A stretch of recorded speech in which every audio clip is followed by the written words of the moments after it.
Hello everyone, and welcome to this devlog about Mind to the Beat. In this video I will talk about the UI and accessibility. UI being the menus and accessibility being a whole lot of things, but I will get into that later on. For people who don't know, during Ludum Dare 48, Game Special, TKIMUSE and I made a game about a dwarf mining to the beat. And now we want to make it into a fully commercial game. Since the game is set in a dwarven fantasy setting, the UI uses steel and wooden color for the border. This mimics the stuff that they make and use. This can and probably will be changed in the future, but for now, it fits. All of the menus are interactable with just a mouse. This is also why some menus have a back button. The same goes for the keyboard. If you don't use a mouse at all, you can always just move around with WASD or the arrow keys. Now you also have the option to press escape to go back to the previous menu. And last but not least, you can use a controller. Yes, this also means that you can fully play the game with a controller. The hardest part was actually detecting when a stick was in a particular direction on the beat. It was also fairly easy. But back to the UI. Fully interactable. The flow of the UI mostly applies to the interaction other than the mouse, because with a keyboard or controller, you need the game to take you to a new selectable when you press a direction. The feedback I get with playtests will give the most insights, of course, but that'll have to wait a little bit longer. Let's talk about the options. The options we currently have are actually very self-explanatory. You can change the resolution, full screen mode, and the audio. Of course, more things will be added later on, but these are here for now. Let's now talk about the accessibility options. The first option is language. This will probably go into a different tab later on, but it is here for now. And it does what it says. You can change the language. Currently, I only have the Dutch language in here because I have access to that knowledge. For people who don't know, I am Dutch.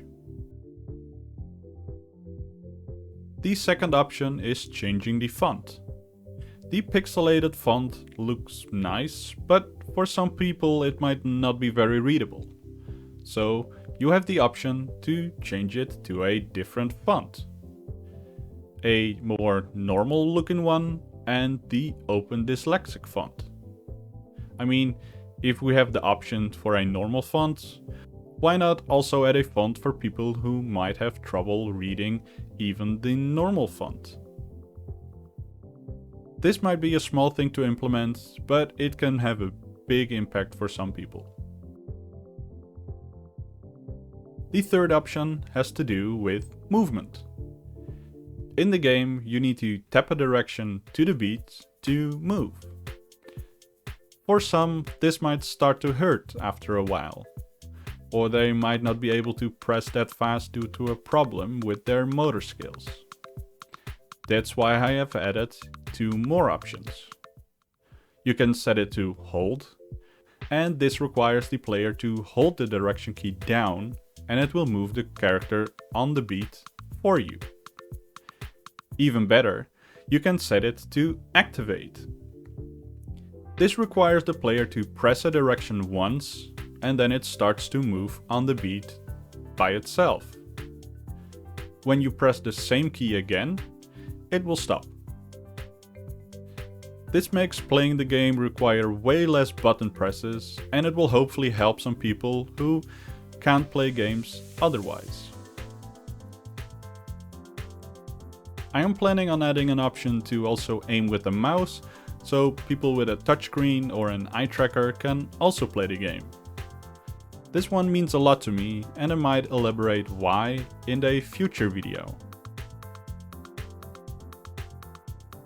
After I tweeted about the planned accessibility options, YoHandy by the handle MusicMan2004 asked me about the accessibility options for blind people.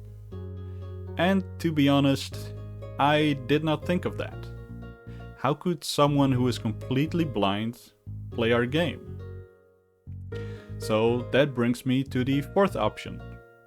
Toggle text to speech. This is just part of what I can add for people who cannot see, since I cannot let the text-to-speech voice narrate the entire game. But when the time comes, I will dedicate a video to audio cues for our game. For now, the text-to-speech option will allow people to navigate the menus with just their ears. And pressing the buttons, of course. When the time is right, I will test with blind people and optimize their experience as well. Let's now actually see how the text-to-speech option works when navigating in the menus. Resume. Options. Graphics. Audio. Accessibility. Accessibility. Language. Drop down. Font.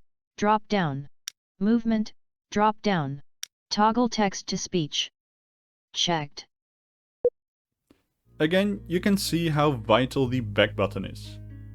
Without it, people might not know how to get back, since the text-to-speech voice did not specify the option was there. I also modified the text-to-speech a little bit, since it did not work with the new input system. And it does now. So text-to-speech will also work with a controller. I do plan on adding more accessibility options to the game, but I will get back to you guys when I have actually implemented those. Apart from the ability to start a new game, I think that's all I have to say about the UI and accessibility for now. Expect more updates at a later date. Thank you guys for sticking to the end. Please leave a rating and a comment to show your love for accessibility, and subscribe for more devlogs like this one. I will see you in the next video. Take care.